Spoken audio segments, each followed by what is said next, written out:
لوگ مسلمان اس خاتون کا تذکرہ بڑے رشک سے کرتے ہیں. کون خاتون؟ وہ کرسچن خاتون. کیا بولتے ہیں؟ اس کا نام لینے سے پہلے مدر بولتے ہیں. Mother Teresa, mother Teresa. کیوں بھائی مدر؟ کہتے اس نے وہ کام کیا، انسانیت کے ساتھ ہمدردی کے وہ ثبوت دیے کہ دنیا میں کسی نے آج تک وہ نہیں کیا. کیا کیا بھائی؟ کہا جزامی لوگ جنہیں دیکھ کر ہر کوئی نفرت کرتا ہے، یہ جزامیوں کے ساتھ مل بیٹھتی تھی. کہا کہ یہ وہ کردار ہے جو کہیں دیکھنے کو نہیں ملتا. نادانو، محمد عربی صلی اللہ علیہ وسلم کی سیرت پڑھو. 1400 سال پہلے نبی رحمت نے یہ کردار پیش کیا ہے. جب ایک جزامی کے ساتھ ایک پلیٹ میں ایک برتن میں آپ نے کھانا کھایا ہے، یہ بتانے کے لیے کہ بیچارہ صحت کے حوالے سے امتحان سے گزر رہا ہے، مگر یہ ہماری ہمدردی اور غمخواری کا مستحق ہے. آپ جس کردار کی وجہ سے اس کو مدر کہتے ہو، وہ کردار 1400 سال پہلے محمد عربی صلی اللہ علیہ وسلم نے پیش کیا. تمنا درد دل کی ہو تو کر خدمت فقیروں کی. تمنا درد دل کی ہو تو کر خدمت فقیروں کی. نہیں ملتا یہ گوہر بادشاہوں کے خزینوں میں. نبی رحمت خود نادار تھے، خود غریب تھے، مگر آپ صلی اللہ علیہ وسلم کی داد و دہش کا یہ عالم تھا. آپ کسی مانگنے والے کو، کسی سوال کرنے والے کو نہیں بولا کرتے تھے. عام کرو ان تعلیمات کو جو تعلیمات کے نبی دے گئے. زبان سے کہنا نہ کافی ہے. امت رحمت بنے ہم. نبی کے ایک ایک امتی کو وہ جس سماج میں ہو، جس محلے میں ہو، جس گلی میں ہو، جس ملک میں ہو، رحمت بننا چاہیے. ایسا کردار پیش کرو، ایسے اخلاق پیش کرو، انسانیت کی ایسی خدمت کرو، سوشل سروس میں اتنا آگے بڑھو. دنیا گواہی دے کہ محمد عربی صلی اللہ علیہ وسلم کے امتی وہ انسانیت کے سچے ہمدرد ہوا کرتے ہیں. ہمارے کچھ نادان لوگوں کی شدت پسندی کے سبب نبی پر دہشت گردی کا الزام ہے، قرآن پر دہشت گردی کا الزام ہے، اسلام پر دہشت گردی کا الزام ہے. اس الزام کا دفاع کرنا اور اسلام کی سچی تصویر کو، نبی رحمت صلی اللہ علیہ وسلم کی سیرت کی سچی تصویر کو دنیا کے سامنے پیش کرنا، یہ ہم میں سے، آپ میں سے ہر شخص کی ذمہ داری ہے. السلام علیکم ورحمۃ اللہ وبرکاتہ. ان الحمد للہ نحمده ونستعینه ونستغفره ونعوذ بالله من شرور أنفسنا ومن سيئات أعمالنا. من يهده الله فلا مضل له ومن يضلل فلا هادي له. وأشهد أن لا إله إلا الله وحده لا شريك له وأشهد أن محمدا عبده ورسوله. أما بعد فإن خير الحديث كتاب الله وخير الهدي هدي محمد صلى الله عليه وسلم وشر الأمور محدثاتها وكل محدثة بدعة وكل بدعة ضلالة وكل ضلالة في النار. أعوذ بالله السميع العليم من الشيطان الرجيم من همزه ونفخه ونفسه. لقد جاءكم رسول من أنفسكم عزيز عليه ما عنتم حريص عليكم بالمؤمنین رؤوف الرحیم. آج کے اس اجلاس کے معزز صدر فضیلت الشیخ عبد الوہاب جامعی صاحب حفظہ اللہ، امیر صوبائی جمعیت الحدیث کرناٹکا و گوا، ضلعی جمعیت الحدیث گلبرگہ و یادگیر کے امیر محترم جناب بابا نذر محمد خان صاحب، گوگی کی مقامی جمعیت کے ذمہ داران، اسٹیج پر موجود تمام ہی معزز علماء، ذمہ داران جماعت و جمعیت اور نبی رحمت کانفرنس کے معزز شرکاء، سامعین اور سامعات، الحمدللہ ہم سب نبی رحمت کانفرنس میں شریک ہیں کئی خطابات ہو چکے. اب مجھے کانفرنس کے اس مرکزی عنوان پر آپ کے سامنے اظہار خیال کرنا ہے. یہ موضوع اس حیثیت سے بڑی اہمیت کا حامل ہے کہ زمانہ حاضر میں اسلام کے حوالے سے، پیغمبر اسلام کے حوالے سے، قرآن کے حوالے سے بہت ساری غلط فہمیاں پائی جاتی ہیں، ملکی سطح پر بھی اور عالمی سطح پر بھی. یہ غلط فہمیاں کچھ تو دشمنان اسلام کی عمدن پیدا کردہ غلط فہمیاں ہیں، اور کچھ تو ہم مسلمانوں میں سے کچھ نادان مسلمانوں کی غلط حرکتوں کی وجہ سے غلط فہمیاں پیدا ہوئی ہیں. آج عالمی میڈیا میں نبی رحمت کو اور آپ کے لائے ہوئے دین رحمت کو اور آپ پہ نازل شدہ کتاب رحمت کو نعوذ باللہ شدت پسندی کا الزام دیا جاتا ہے، شدت پسندی کی تہمت لگائی جاتی ہے، اور اسی لیے مسلمانوں کو بھی اسی نقطۂ نظر سے دیکھا جاتا اور دیکھا جا رہا ہے. ایسے میں محترم بھائیوں، یہ جو عنوان ہے نبی رحمت، یہ حالات اور وقت کا تقاضا ہے. بحیثیت امتی، بحیثیت مسلمان، ہمارے لیے اور آپ کے لیے بہت ضروری ہے کہ پیارے نبی صلی اللہ علیہ وسلم کے کردار رحمت کو اور آپ کی حیات طیبہ میں رحمت کے جو مظاہر پائے جاتے ہیں ان کو ہم دنیا کے سامنے پیش کریں، اپنی زبانوں سے بھی پیش کریں، اور اپنی زبان سے بڑھ کر اپنے اخلاق و کردار سے پیش کریں. تو آئیے میں اپنی گفتگو کا آغاز کرنا چاہوں گا. میں نے سورہ توبہ کی ایک آیت پڑھی ہے جو پیارے نبی صلی اللہ علیہ وسلم کے کردار رحمت کو بیان کرتی ہے. اللہ نے کہا لَقَدْ جَاءَكُمْ رَسُولٌ مِّنْ أَنفُسِكُمْ عَزِيزٌ عَلَيْهِ مَا عَنِتُّمْ حَرِيصٌ عَلَيْكُمْ بِالْمُؤْمِنِينَ رَءُوفٌ رَحِيمٌ. اللہ نے کہا لوگوں تمہارے درمیان تمہیں میں سے ایک رسول آ گئے، تمہاری تکلیف اس رسول پہ بڑی گراں گزرتی ہے، تمہیں فائدہ پہنچانے کے بڑے حریص ہیں، مومنوں پر یہ نبی بڑے شفیق اور مہربان ہیں. حضرات، اس آیت میں اللہ تعالیٰ نے نبی کریم صلی اللہ علیہ وسلم کے حوالے سے جو صفات بیان کی ہیں ان صفات پہ غور کیجئے. پہلی صفت تو یہ بیان کی کہ رسول من انفسکم، یہ جو رسول آئے وہ تمہیں میں سے ہیں، یعنی اولاد آدم میں سے ہیں، بشر ہیں. وہ کوئی نور نہ تھے، وہ کسی الگ جنس سے نہ تھے، بلکہ وہ اولاد آدم میں سے ہیں، بشر ہیں، جن سے بشر سے ہیں. من انفسکم. پھر کہا عزیز علیہ ما عنتم، تمہاری تکلیف ان پر بہت گراں گزرتی ہے.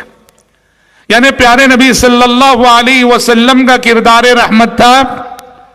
آپ اپنی امت کے حق میں اتنے مہربان تھے، امت کا درد آپ کا درد، امت کا دکھ آپ کا دکھ، امت کا رنج آپ کا رنج، امت کی تکلیف آپ کی تکلیف. آپ اپنی امت کو کبھی کسی مشقت اور تکلیف میں نہیں دیکھنا چاہتے تھے. یہی وجہ ہے کئی ایک احادیث میں آپ دیکھیں گے پیارے نبی نے کچھ اعمال کا حکم دینا چاہا، آپ کی خواہش تھی، پھر آپ کو اندیشہ ہوا کہ کہیں میری امت کو تکلیف نہ ہو جائے، اس اندیشے سے آپ نے وہ حکم دینا گوارا نہ کیا. مثلا آپ کی خواہش تھی، آپ کا ارادہ تھا کہ آپ اپنی امت سے کہیں کہ ہر نماز میں مسواک کریں، ہر نماز میں مسواک کا اہتمام کریں، لیکن آپ کو اندیشہ ہوا کہ اگر میں یہ حکم دے دوں گا تو میری امت مشقت میں مبتلا ہو جائے گی. آپ نے امت کو یہ حکم دیا نہیں. تراویح کے مسئلے میں 3 رات حضرات صحابہ کرام رضوان اللہ علیہ مجمعین نے آپ کے پیچھے جماعت کے ساتھ تراویح پڑھی، اور جب نبی نے صحابہ کے شوق کو دیکھا، جذبے کو دیکھا، تو آپ کو اندیشہ ہوا کہیں یہ فرض نہ ہو جائے. اگر یہ فرض ہو جائے گی تو اس کی ادائیگی میں میری امت کو مشقت ہو جائے گی، تکلیف ہو جائے گی۔ چوتھی رات آپ اپنے حجرے سے باہر ہی نہیں نکلے۔ الغرض عزیز علیہ ما عنتم، یہ نبی ایسے ہیں کہ تمہاری تکلیف ان کی تکلیف ہے، تمہارا درد ان کا درد ہے، تمہارا رنج ان کا رنج ہے، تمہاری مشقت ان کی مشقت ہے۔ اور پھر فرمایا حریص علیکم، یہ نبی ایسے ہیں تمہیں فائدہ پہنچانے کے بڑے حریص ہیں، آپ امت کے بڑے خیر خواہ تھے، آپ انسانیت کے بڑے خیر خواہ تھے، اتنے بڑے خیر خواہ تھے کہ واللہ العظیم یہ ہمارا عقیدہ بھی ہے اور حقیقت بھی ہے کہ محمد عربی صلی اللہ علیہ وسلم سے بڑھ کر انسانیت کا کوئی خیر خواہ رہنما رہبر زمین پر نہ آیا ہے نہ آئے گا۔